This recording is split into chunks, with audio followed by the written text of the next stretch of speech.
En aquel tiempo Jesús cogió a Pedro y a Juan y a Santiago, subió a lo alto de la montaña para orar. Y mientras estaba en oración, el aspecto de su rostro cambió. Sus vestidos brillaban de blancura, y de repente dos hombres conversaban con él. Eran Moisés y Elías, que apareciendo en gloria, hablaban de su muerte, y que iba a consumarse en Jerusalén. Pedro y sus compañeros habían caído en un profundo sueño, y espabilándose vieron su gloria y las de los hombres que estaban con él. Mientras estos se alejaban, Pedro dijo a Jesús: Maestro, qué bien estamos aquí. Haremos 3 chozas, una para ti, otra para Moisés y otra para Elías. No sabía lo que decía. Aún estaba hablando cuando llegó una nube que los cubrió. Se asustaron al entrar en la nube. Una voz desde la nube decía: Este es mi Hijo, el escogido, escúchenlo.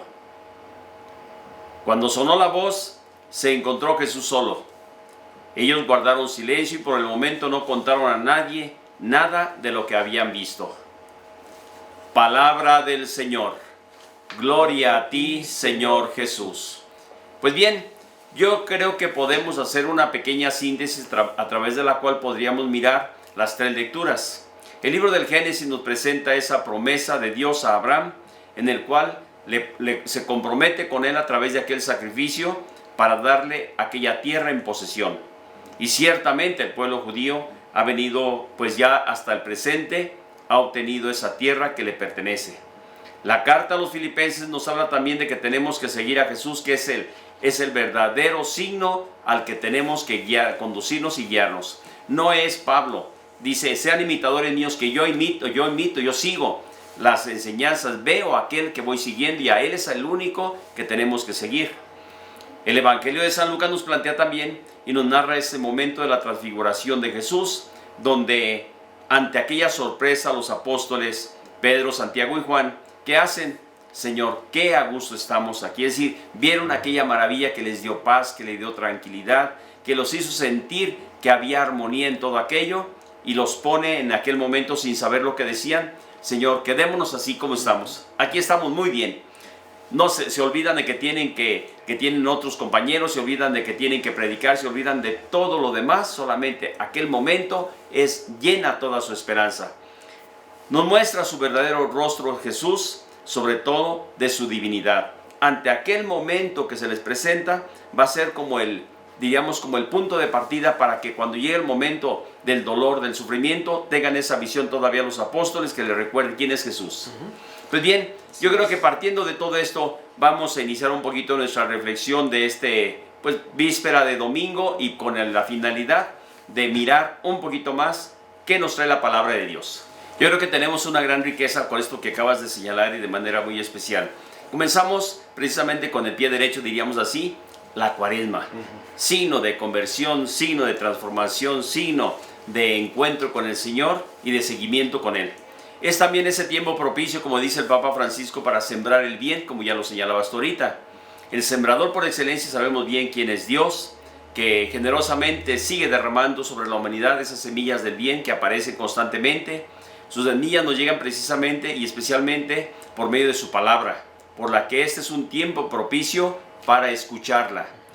La palabra de Dios debemos estar hasta cierto punto constantemente sobre ella. Sobre todo, yo les decía el día de ayer a través de las celebraciones, cómo tenemos que escucharla, cómo tenemos que aprender a oír lo que el Señor nos dice, y enseguida no solamente oír, sino escuchar. Es decir, llevarla a la mente y al corazón para que se convierta, se transforme y en nosotros madure para hacer la vida. Por otra parte, tenemos también que decir: Dios es el sembrador y ha querido contar con nosotros. Es decir, contigo, conmigo, con aquellos que nos rodean. Y yo les decía al grupo de ayer de matrimonios en este aspecto, cómo en nuestra vida la sinodalidad que en algún momento el Papa Francisco nos ha propuesto para este año y de los años venideros, 2 años más, nos ha propuesto en algún momento, sobre todo, que veamos cómo tenemos que trabajar mucho por la unidad en todos los niveles. Algo de esto que en algún momento señala ahorita Jesús, yo ayer lo estábamos platicando con el padre Gabriel, allí un poquito en la reunión que tuvimos, decía él, ¿Cuánta falta nos hace ahora aquello que en algún momento nuestras madres, de alguna forma en ese periodo, más o menos estoy hablando de los años 50, posiblemente 50, 60, 70, cuando había aquellos folletos de vidas ejemplares, vidas ejemplares donde aparecía la vida de santos, vida de personas que estaban comprometidas en la sociedad, que hacían el bien, etc.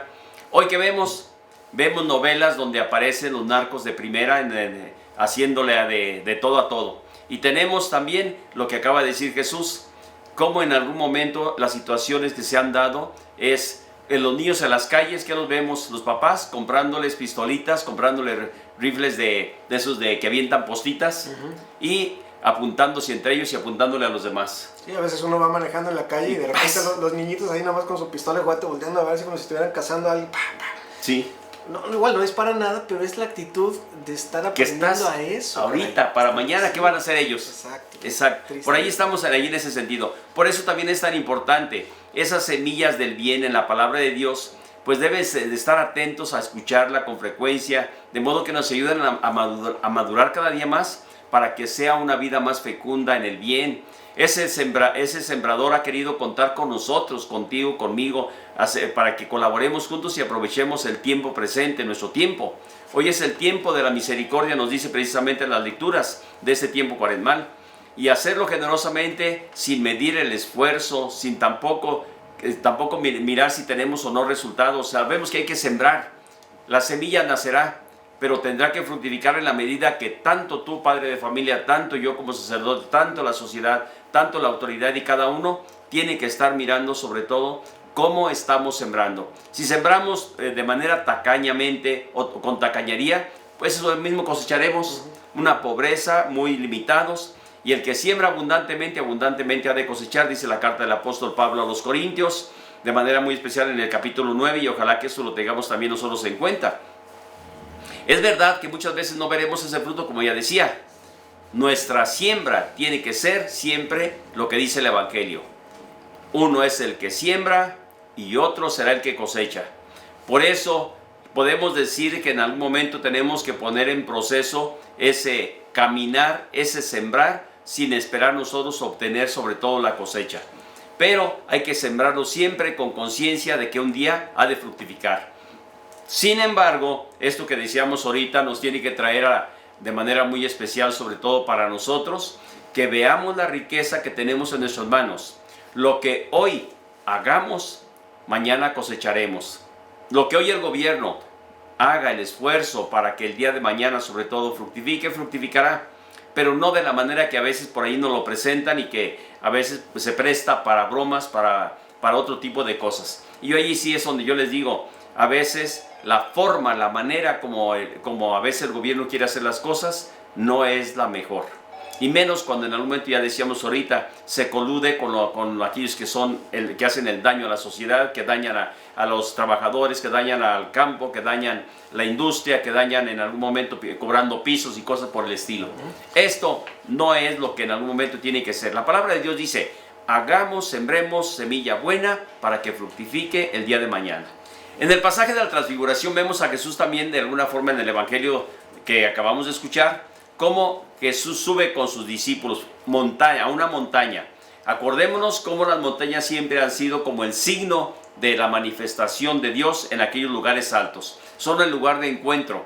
Y de allí es donde vive la experiencia, la vivió Elías, la vivió Abraham, la vivieron Moisés, la vivió en este caso Jesús mismo, porque él decía, acudí a las partes altas, ¿para qué? Para orar. En lugares apartados para orar. Y ahí Jesús se sumergirá de una manera muy especial en esa relación con su Padre. Pero también, cosa curiosa, siempre hay la reacción, en este caso cuando la manifestación de Jesús con los apóstoles.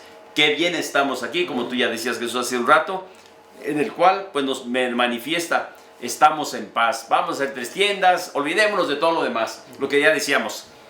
Los que se ensimisman tanto en solamente lo espiritual, que se olvidan de las realidades humanas, que se deben ser transformadas e iluminadas con esa parte espiritual. Y por otra parte, que no caigamos en el otro extremo, donde se involucran tanto en la parte totalmente material y humana, que se olvidan de Dios. Sí. Construir un mundo sin Dios también no resulta. Como construir un mundo totalmente separado de Dios solamente en Dios, pero sin entrar en el mundo, también es otra de las cosas que no funcionan.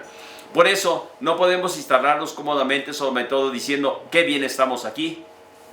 Hay que bajar de la montaña, hay que hacer una vida diaria, hay que comprender esa relación entre Dios y el hombre y hay que transformar ese mundo que de alguna forma estamos dentro de él. No podemos huir del mundo. Y esta es nuestra realidad, esto es lo que decíamos hace unos momentitos. Cómo de alguna forma todos tenemos que estar involucrados, cómo todos tenemos que participar de esta manera. ¿Para qué? Para que nuestra vida sea una vida verdadera, una vida que realmente represente aquello que sea transformante. Hoy también Abraham no entiende aquel momento, por eso le pide, Señor, a ver, ¿cómo voy a saber yo que sí vas a hacer esto realmente conmigo? Trae acá este sacrificio y luego nos dices cómo en algún momento Dios pasa y consume aquellos animales para hacerles saber que realmente Él estará presente y que va a cumplir con aquella promesa en la cual pues le da la esperanza y le mantiene la fe sobre todo a Abraham. Es una forma maravillosa a través de la cual pues tenemos que decir cómo Dios actúa y sin que el hombre a veces lo sepa.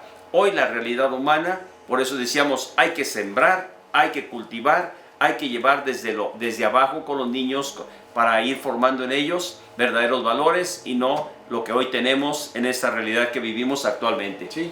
Y que la bendición de Dios Todopoderoso, Padre, Hijo y Espíritu Santo, descienda sobre ustedes y les acompañe siempre. Después de anunciar su pasión, la aflicción, la sangre y la hiel, de muchos la negación, sus palabras cargadas de duelo, se dejará ver.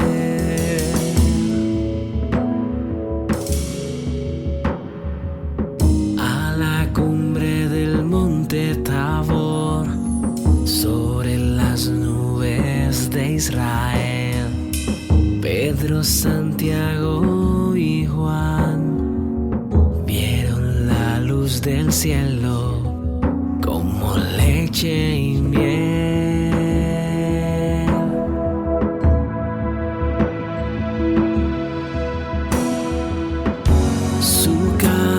Se transformó, un brillo resplandeciente, sus vestiduras como el sol, la nube sobre ellos desciende.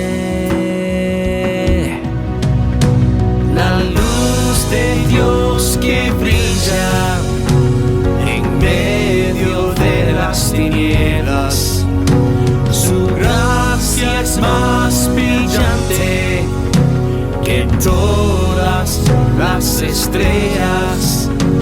La luz de Dios que brilla en medio de las tinieblas, la transfiguración de Cristo el Cordero que se entrega